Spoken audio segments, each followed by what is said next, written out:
Қазір қойдың жүнінен киіз басамыз келіп. Енді су себеміз.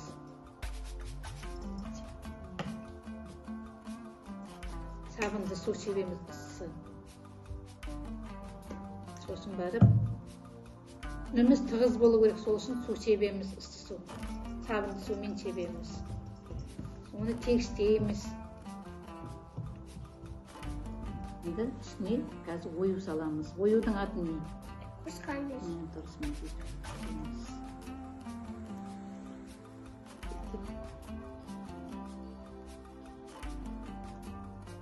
Бұның да қазір ішіне су себеміз. Басып тұрғышып келсе.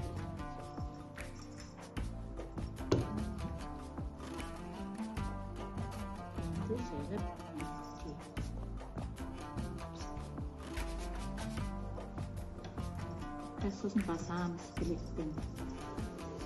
Білекпен қатты басамыз біз.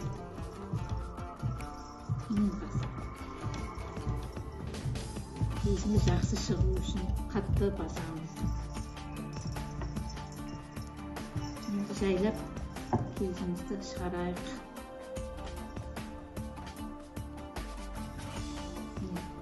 Киізіміз әдемі болып шығады ма?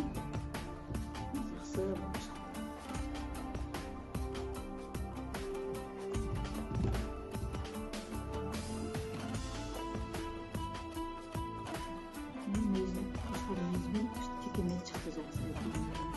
Менің жасап көрсеткен текеметім ұнады ма саған? Иә, әже ұнады.